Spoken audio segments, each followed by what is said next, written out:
myself with outside type of things. But I'm committed to his development, just like all of our rookies. So we'll continue to focus on getting our guys better. And that's what we'll stay committed to, and that's what's important to me. Everybody knew, this was not the move. Kenny Pickett was not the dude. And this was a smokescreen to get another pick out of him. Trading Kenny Pickett to the Raiders in exchange for a 2026 fifth-round pick. Taken 20th overall by the Pittsburgh Steelers in the 2022 draft, Pickett has now been traded 3 times in his career. Kevin Stefanski feels like his job may be on the line. To me, I guess, but they should have just rolled with the 3 that they got right down from the jump street. So, again, another Cleveland Browns being the Cleveland Browns. Really, really good. Yeah, cool. Proud of you. All right. Cool. Really, really nice job. You're not fully proud, kinda. Fans gonna be saying, Shedeur our quarterback. Shedeur should be our starter. Shedeur should be the guy that starts game 1, week 1. Look what he did. They didn't want that to happen. And I don't know what's going on with Kevin Stefanski. It's almost as if, and I don't even want to say this, but I'm going to say it anyway. It's like he don't want Shedeur to do. The Cleveland Browns just made a decision so shocking that it has the entire NFL world questioning everything they thought they knew about this franchise. Kevin Stefanski, the coach who led this team to the playoffs, is now facing the biggest crisis of his career. And it all started with one player who might just be the key to saving or ending his time in Cleveland. What you're about to discover will completely change how you view the Browns quarterback situation and reveal why Stefanski's job might be hanging by a thread. Stick around because the bombshell I'm dropping at the end will blow your mind. Welcome back to the channel where we break down the most explosive NFL stories that everyone's talking about. I'm your host, and today we're diving deep into the chaos that's currently consuming the Cleveland Browns organization. If you've been following the Browns this preseason, you know something hasn't felt right. The decisions, the player management, the mixed messages, it's all been building to this moment. What we're witnessing in Cleveland isn't just about football moves. It's about a coach fighting for his professional life while making decisions that could either save his career or destroy it completely. We're going to examine every angle of this story, from the Kenny Pickett trade that nobody saw coming to the Shedeur Sanders situation that has former players calling out the coaching staff publicly.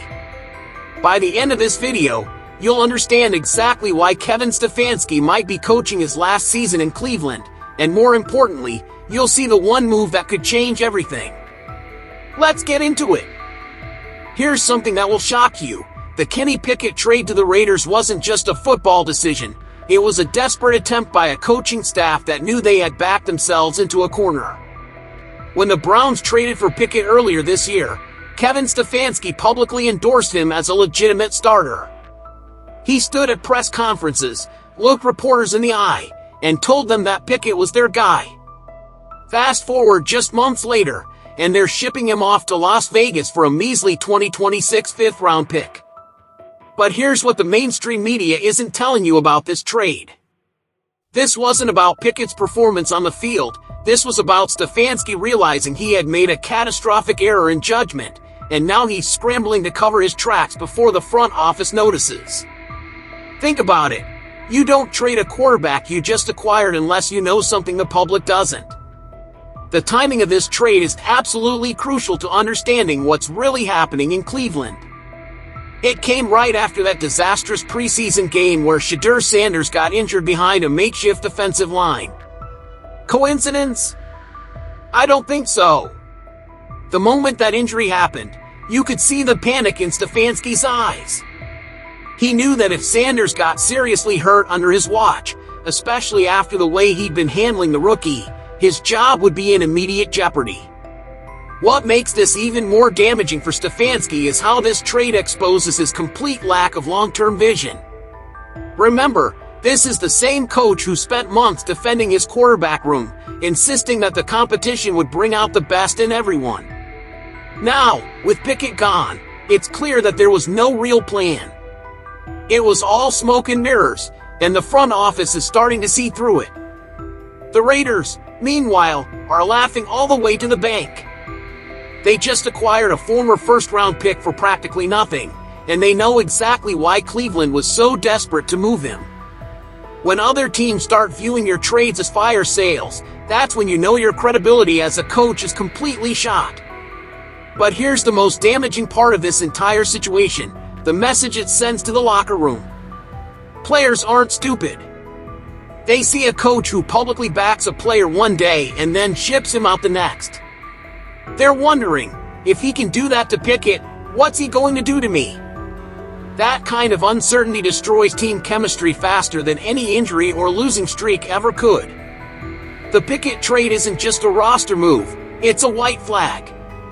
It's Stefanski admitting that his evaluation skills are questionable, his public statements can't be trusted, and his ability to manage a quarterback room is severely compromised. And in the NFL, once you lose credibility with player evaluation, especially at the most important position, your days are numbered. Now, let's talk about the elephant in the room that has former Browns players publicly calling for Kevin Stefanski's head: his treatment of Shedeur Sanders. What happened to Sanders in that preseason game wasn't just bad coaching.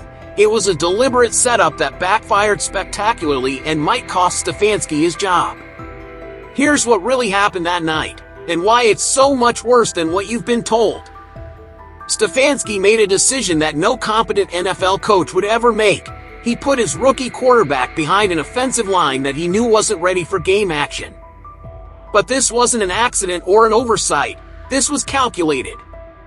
Stefanski was trying to prove a point about Sanders not being ready for prime time, and he was willing to risk the kid's health to make that point. The moment Sanders hit the ground injured, everything changed. Suddenly, all those whispered conversations about Stefanski's favoritism became public accusations. T.J. Houshmandzadeh, a former Browns receiver who knows this organization inside and out, didn't just criticize Stefanski, he essentially accused him of sabotage. When a former player goes on record saying a coach doesn't want a player to succeed, that's not just criticism, that's a career-ending accusation. But here's what makes this situation absolutely explosive: Sanders had already proven himself in the previous preseason games. He played mistake-free football, showed poise in the pocket, and demonstrated exactly the kind of leadership qualities that Browns fans have been desperate to see. Yet Stefanski's response was to downplay those performances and continue pushing the narrative that Sanders wasn't ready. The optics of this situation are absolutely devastating for Stefanski. You have a rookie quarterback who's clearly talented, clearly ready to contribute, and clearly popular with the fan base. Instead of embracing that and using it to build excitement around the franchise, Stefanski chose to suppress it. Why? Because admitting that Sanders was ready would mean admitting that his evaluation of the quarterback position had been wrong all along. What's even more damaging is how this connects to the broader pattern of Stefanski's decision-making. This isn't the first time he's been accused of playing favorites or making decisions based on personal preferences rather than what's best for the team. But this time, he picked the wrong fight with the wrong player at the wrong time. The Sanders injury became a rallying cry for everyone who had been questioning Stefanski's judgment. Fans who were already frustrated with the team's direction now had a specific incident to point to. Media members who had been giving Stefanski the benefit of the doubt suddenly had a story that wrote itself. And most importantly, front office executives who had been supporting their coach now had to question whether his decision-making was putting the franchise's future at risk. The most telling part of this entire controversy is Stefanski's response after the fact. Instead of taking responsibility or explaining his reasoning, he retreated into coach speak and generic statements about player development. That kind of response doesn't just fail to address the criticism, it confirms that the criticism is justified. What's happening behind closed doors in Cleveland is even more dramatic than what we're seeing in public, and it reveals just how precarious Kevin Stefanski's position has become. The decision to release multiple players and completely overhaul the roster wasn't just about football, it was general manager Andrew Berry sending a very clear message to his head coach: your way isn't working, and changes are coming whether you like it or not. The most telling sign of this internal power struggle is how quickly Berry moved after that disastrous preseason game. Within hours of Sanders getting injured, Contracts were being terminated and players were being released.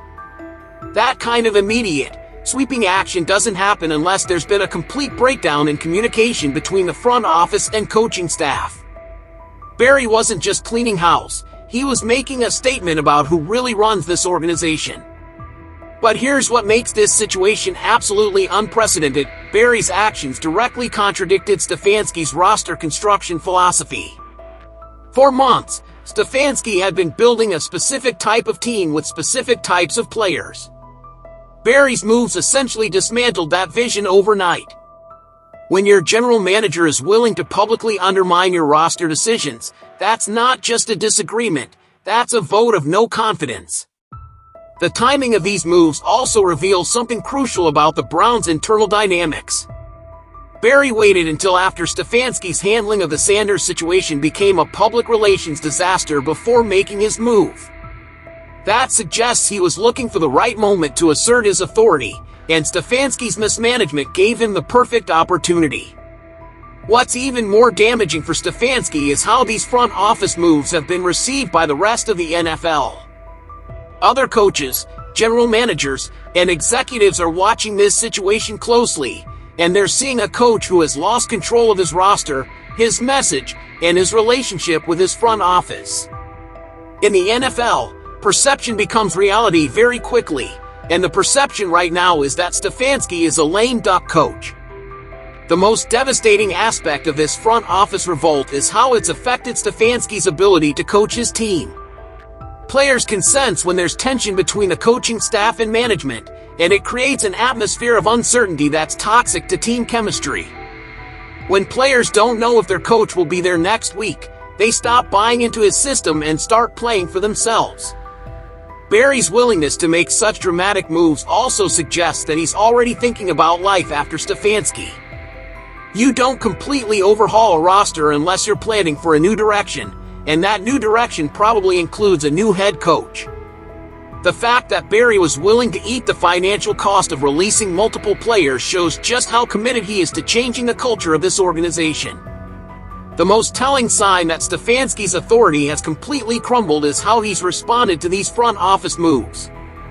Instead of pushing back or defending his vision, he's retreated into damage control mode. That's not the behavior of a coach who feels secure in his position. That's the behavior of someone who knows his time is running out. So here we are, watching one of the most dramatic coaching situations in recent NFL history unfold in real time. Kevin Stefanski went from being a Coach of the Year winner to fighting for his professional life, and it all comes down to one simple question: can he swallow his pride and give Shedeur Sanders the opportunity he deserves? The Kenny Pickett trade was a disaster that exposed Stefanski's poor judgment. The Sanders controversy revealed his willingness to put personal agendas ahead of team success. And the front office revolt showed that even his own organization has lost faith in his leadership. But here's the thing, it's not too late for Stefanski to save his job. If he can admit his mistakes, embrace Sanders as his franchise quarterback, and start making decisions based on what's best for the team rather than what protects his ego, he might just survive this storm. But if he continues down this path of stubbornness and poor decision-making, he'll be looking for a new job before the season ends. The Browns have been searching for stability at the quarterback position for decades. They might have found their answer in Shedeur Sanders, but only if their coach is smart enough to recognize it. The clock is ticking, the pressure is mounting, and every decision Stefanski makes from here on out could be his last as the Browns head coach. What do you think? Is Kevin Stefanski's job already lost, or can he turn this situation around by finally giving Shedeur Sanders his shot? Have you ever seen a coach make this many questionable decisions in such a short period of time? Drop your thoughts in the comments below. I read every single one, and I'm especially curious to hear from Browns fans about how you're feeling about this entire situation. If you enjoyed this deep dive into the Browns chaos, make sure you're subscribed because we're going to be following this story closely as it develops. Hit that notification bell so you don't miss any updates, and if you want to see more content breaking down the biggest NFL controversies, check out the video I've linked on screen right now. Thanks for watching, and I'll see you in the next one.